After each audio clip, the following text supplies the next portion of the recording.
Siti Chandra Wijayanti, spesialis kedokteran fisik dan rehabilitasi, konsultan.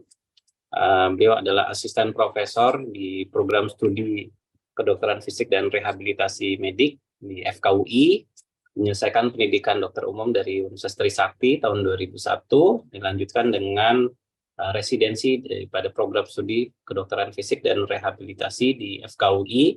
Beliau juga adalah alumni dari program Fellowship Makor yang diselenggarakan oleh American Thoracic Society, dan tahun 2023 ini beliau menyelesaikan pendidikan doktor ilmu kedokteran dari FKUI. Dr. Chandra akan membawakan materi ke tengah kita berjudul Pulmonary Rehabilitation to Maintain Pulmonary Function in Pulmonary Fibrosis. Waktu dan layar kami persilakan Dr. Siti Chandra. Terima kasih Dr. Faris. Assalamualaikum warahmatullahi wabarakatuh. Waalaikumsalam warahmatullahi wabarakatuh. Bikin share screen.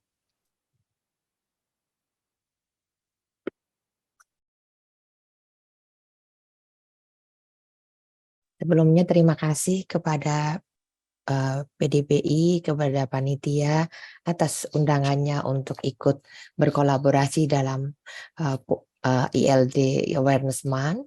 Jadi saya dari bidang rehabilitasi akan membawakan tentang pulmonary rehab untuk menjaga fungsi pulmonary function pada pasien-pasien ILD.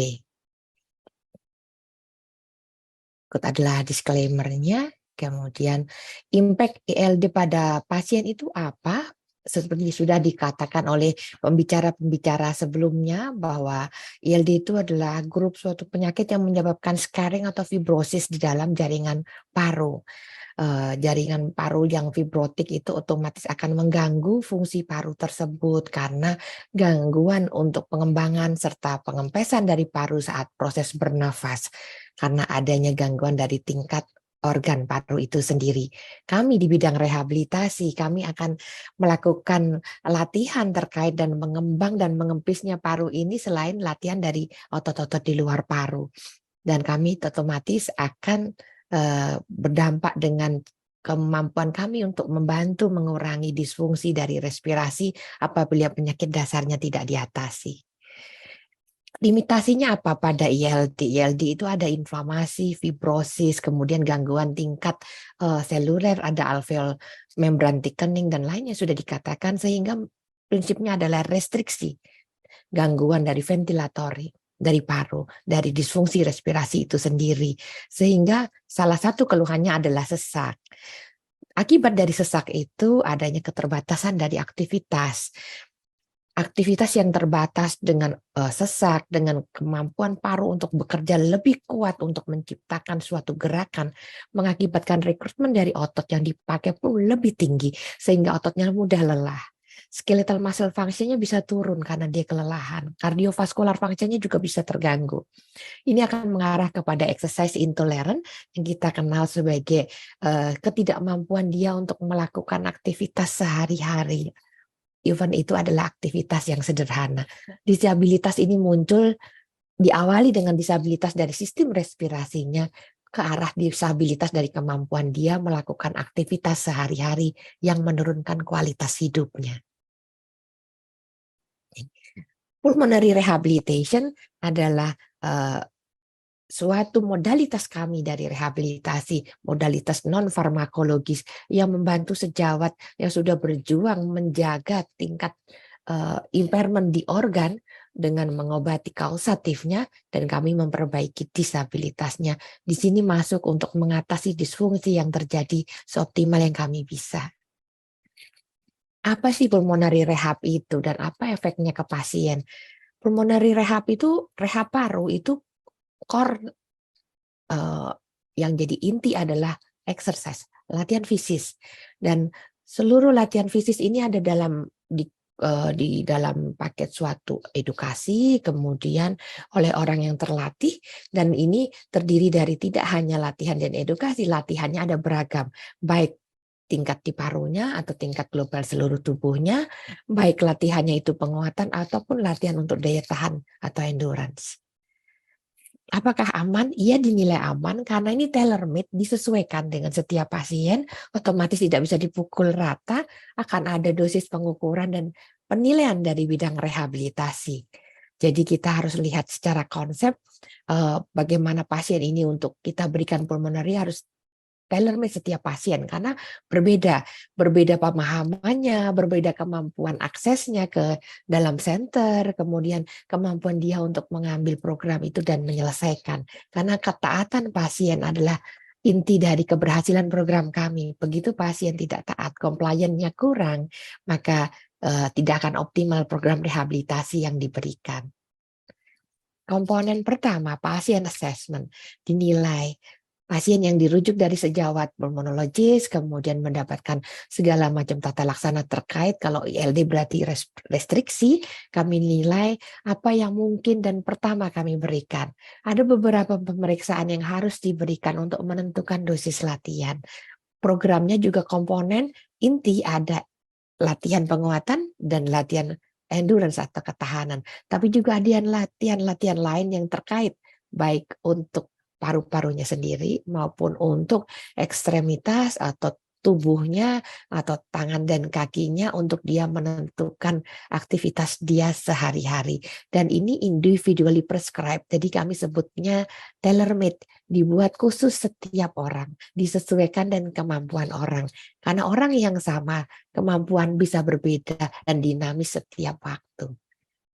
Metode pemberiannya dan terkait dengan kualitasnya ini akan dilihat dalam perjalanan pemberian latihan. Banyak barrier, mau environmental barrier, jarak yang jauh, keluarga, sosial ekonomi, atau mungkin faktor psikososial yang lain. Atau ketakutan karena mungkin ada pernah kebanyakan aktivitas, kemudian sesak yang menimbulkan pasien menjadi trauma akan gerak, dan itu yang kita harus yakinkan untuk menilai tahap mana dia aman. Beberapa penelitian mengatakan mengenai efek pulmonary rehab dibanding dengan usual care pada quality of life, dan ini terbukti bisa meningkatkan efek size-nya. Begitu juga efek pulmonary rehab yang diukur dibandingkan dengan usual care yang dibandingkan yang dilihat dengan nilai uji jalan 6 menitnya dan uji jalannya meningkat pada pemberian pulmonary rehabilitasi. Begitu juga terhadap efek mengendalikan sesak, meskipun pengendalian sesak tidak setinggi peningkatan endurance dari jarak jalan maupun kualitas hidup. Efek dari 30 hari pemberian pulmonary rehabilitasi pada pasien yang dirawat inap juga memberikan bukti bahwa jalannya meningkat sekitar 15% pada pasien yang menjalankan pulmonary rehab selama 30 hari saat rawat inap, dan itu tampak pada hasil saat dia discharge atau pulang ke rumah. Dari Cochrane Review dikatakan mengenai pulmonary rehab versus no pulmonary rehab. Bagaimana yang terjadi pada pasien ILD ini dinilai aman, kemudian bisa meningkatkan aktivitas dan kapasitas fungsionalnya dia, mengendalikan sesak dan memperbaiki kualitas hidupnya. Jadi ini bermanfaat untuk pasien dengan IPF. Survival pun begitu, dengan ada lebih dari 80% untuk pasien yang memiliki yang diberikan pulmonary rehabilitation, pasien dengan fibrotic interstitial lung disease. Long term effect yang dilihat pada penelitian yang diikuti selama 1 tahun, bahwa pasien yang dibagi dalam 2 kelompok, yang satu usual care, yang satu ditambahkan dengan program pulmonary rehab, tampak ada hasil yang lebih baik dalam 1 tahun perubahan pada pasien dengan pulmonary rehab. Di sini pasien long term dengan RCT ini diberikan pulmonary rehab institusional 1 kali 1 minggu di dalam 1 center selama 3 bulan. Kemudian pasien itu dikontrol secara rutin. Dalam 3 bulan berikutnya melakukan kombinasi, dan setelah itu self training sesuai yang ada di dalam task force untuk pulmonary rehab. Menurut ATS, ERS dikatakan bahwa Pulmonary rehab itu idealnya dilakukan 12 minggu dengan 2-3 kali sehari. Jadi 1 kali di inisial awal dilakukan 2 sampai dengan 3 kali seminggu selama 12 minggu, itu paling ideal. Dan diawali dengan institutional training, artinya datang ke center dan kita lakukan trial terhadap latihannya, menentukan dosis yang tepat untuk pasien tersebut sekaligus dalam pengawasan ahli. Apabila dilakukan selama 3 bulan, maka hasil akan menetap di 3 bulan berikutnya. Apabila tidak disupervisi, maka pasien melakukan latihan di rumah, tidak tersupervisi karena dia melakukan latihan dengan mungkin tidak konsisten di waktunya, di jumlahnya, sehingga dalam 1 tahun akan mengalami penurunan. Akan tetapi pada yang diberikan pulmonary rehab tetap lebih baik daripada yang tidak diberikan pulmonary rehab pada usual care.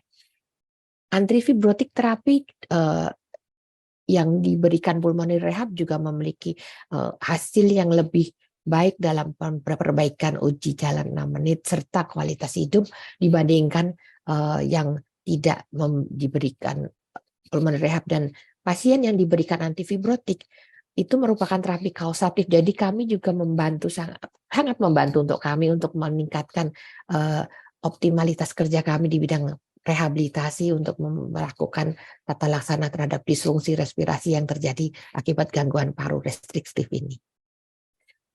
Berikut adalah asesmen untuk kapasitas fungsionalnya. Jadi asesmennya ini ada untuk menilai endurance, ada untuk menilai kekuatan otot, ada untuk menilai fleksibilitas. Latihan ini dimulai dengan kita melihat dulu komponen paru apa yang kita bisa nilai sebagai modal dasar.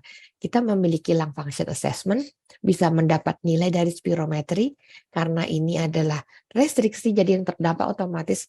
Yang paling sederhana di kami bisa mengukur dengan pengembangan dada atau chest expansion, dengan lebih objektif bisa dinilai dari spirometri untuk vital capacity-nya, force vital capacity, dan total lung capacity. Bisa dilihat disfusinya dengan DLCO, dan kita menilai respon terhadap exercise dengan menggunakan uji di dalam laboratorium, menggunakan cardiopulmonary exercise testing atau menggunakan field test, menggunakan uji jalan 6 menit. CPET merupakan golden standard untuk exercise measurement untuk pasien yang kita akan nilai untuk melakukan suatu tata laksana untuk endurance training. Jadi tidak hanya untuk pasien chronic lung disease, tapi semua jenis pasien cardiopulmonary exercise testing ini golden standard, karena kita mengetahui batas maksimal kemampuan pasien optimal yang bisa kita dapat dari suatu uji latih yang diberikan pembebanan. Jadi diberikan latihan secara incremental, bebannya bertahap, kemudian kita lihat bagaimana respon tubuhnya. Buat kami butuh melihat respon bagaimana respirasi dan respon dari cardiopulmonary untuk merespon terhadap suatu exercise, sehingga kami nanti bisa menentukan kira-kira di sisi mana yang pasien itu kita perlu terminasi saat melakukan latihan yang sesungguhnya. Pengontrolan dengan menggunakan skala sesak atau skala Borg kami sering gunakan untuk setiap peningkatan dari loaded fase, karena pasien memiliki anxiety yang berbeda, pasien memiliki daya tahan terhadap sesak yang berbeda, sehingga kita perlu untuk menilai hal tersebut sampai di mana. Ini CPET penilaiannya, kemudian uji jalan 6 menit, serta protokol uji jalan dengan 30 meter secara ATS dikatakan 30 meter track, tapi ada juga yang kita sudah sesuaikan dengan jarak uji jalan 15 meter, sudah divalidasi dan itu bisa digunakan untuk pengukuran, untuk menentukan endurance. 6-minute walk test ini merupakan golden standard untuk melakukan uji jalan 6 menit itu untuk sub maksimal test. Jadi kalau CPET untuk maksimal test, 6 menit untuk sub maksimal test dengan rumus yang bisa diaplikasikan.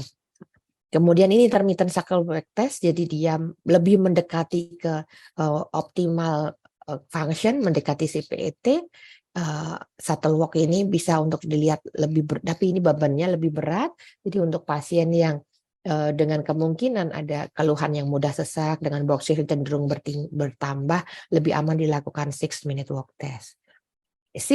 1 minute sit to stand itu uji endurance yang paling sederhana, mungkin duduk berdiri selama 1 menit. Modifikasinya adalah uji duduk berdiri 30 detik.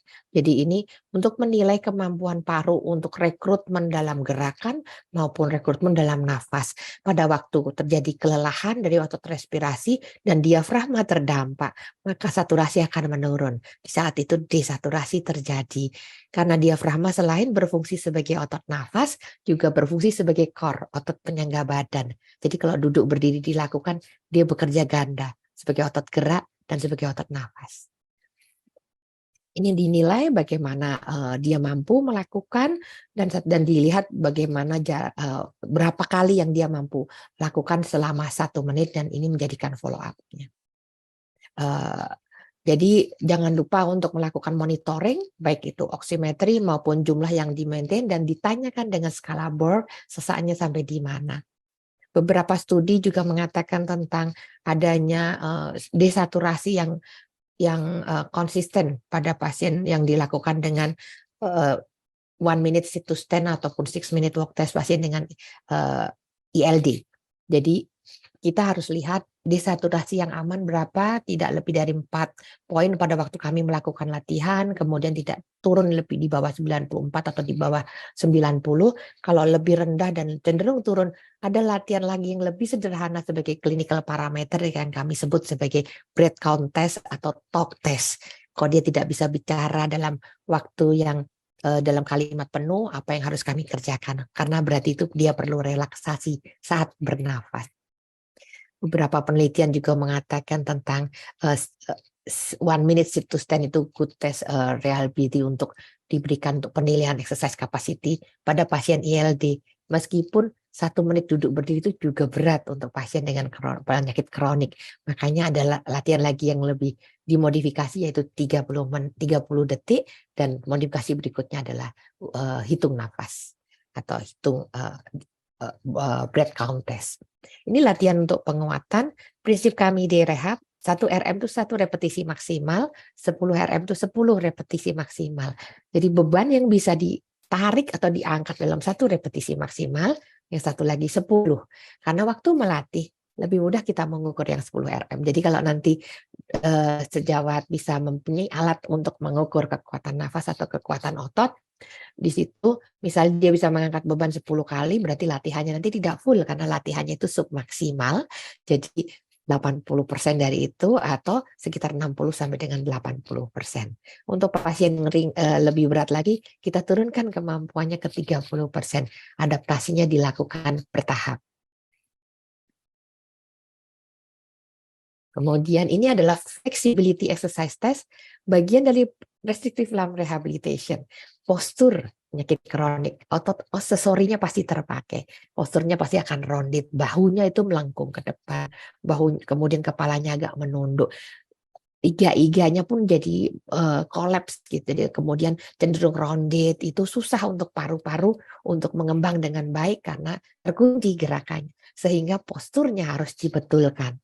Otot-otot yang spasme bisa direlaksasikan baik dengan stretching, dengan exercise dari kami, ataupun dengan modalitas dari rehabilitasi medik untuk melemaskan otot, atau dengan obat-obatan untuk relaxing muscle.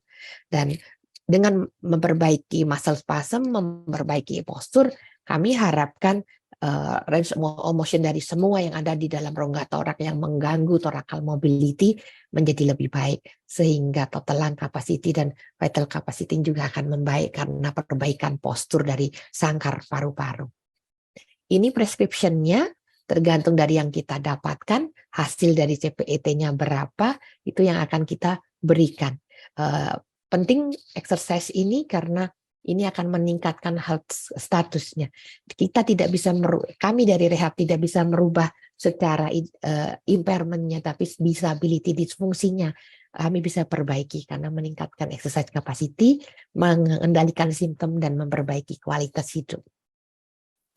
Prescription latihan bisa dengan tabel ini, bisa dengan nilai yang kita dapat. Jadi kalau dari nilai uji jalan, sekian meter didapatkan itu untuk submaksimal, diambil nilai yang kita lihat. Kalau pasien ini masih mampu ADL mandiri, kita bisa berikan program 60 sampai dengan 80% dari kemampuan jalannya, jarak jalannya didapat, kita mau programkan latihan berapa menit, setelah itu jangan berikan jarak sekian meter ya dalam sekian menit, karena makan sulit untuk mereka mengaplikasikan di rumah. Jadi kami biasa mengukur jarak langkah. Langkahnya itu berapa meter, jadi sekian langkah dalam sekian menit. Itu lebih mudah untuk dilaksanakan dan lebih objektif pengukurannya, karena nggak akan lupa, banyak gadget yang bisa menghitung langkah yang sederhana yang bisa di-maintain oleh pasien dengan mudah. Ini latihan di rumah tadi kita bisa berikan home program, baik uji jalan, baik latihan yang lain, tapi tetap ada latihan yang yaitu latihan respirasi, latihan yang flexibility tadi, latihan untuk pengembangan dada yang kita kenal sebagai thoracal mobility, karena itu kerja kami untuk stretching paru-parunya. Hanya dengan menghirup udara untuk mengembangkan. Dari awal saat pasien sedang dalam diterapi, saat fibroblast belum jadi fibrosit, jadi masih stretchable, kami bisa latih, dan pasien harus maintain seumur hidupnya karena dia tidak pernah berhenti bernafas. Latihan dikerjakan secara rutin, idealnya dilakukan 2 sampai dengan 3 kali seminggu. Kalau institusional atau 2 kali seminggu institusional, kemudian bertahap ditambah dengan home program. Kalau dia melakukan 5 hari dalam seminggu exclude weekend, hasilnya sama dengan 2 sampai 3 kali seminggu, tapi dia mendapatkan habitual exercise gitu. Jadi dia mendapatkan budaya untuk berolahraga yang akan terus bisa menjaga dia sampai dengan akhir hidupnya. Jadi sebagai summary, restrictive lung rehabilitation ini penting buat kami untuk menjaga dia mengendalikan dyspnea itu sendiri. Pulmonary rehab ini merupakan tata laksana yang komprehensif sebagai tim multidisiplin kami. Sumbangsih kami dari bidang rehabilitasi, dari tata laksana non farmakologis untuk ILD, untuk sejawat kami dari kedokteran respirasi yang memberikan tata laksana terhadap gangguan primer impairment dari pasien tersebut, dan untuk meningkatkan core-nya adalah dengan memberikan exercise training, memberikan exercise baik pulmonary exercise ataupun general exercise untuk otot-otot besar. Kemudian pulmonary rehabilitasi ini dilakukan maintenance, dilakukan secara institusional maupun mandiri untuk memberikan positif impact untuk fungsional status dari pasien yang akan meningkatkan kualitas hidup dari pasien dengan ILD. Terima kasih atas waktu yang diberikan. Saya kembalikan ke Dr. Faris. Terima kasih, Dok. Wabillahi taufik wal hidayah. Wassalamualaikum warahmatullahi wabarakatuh.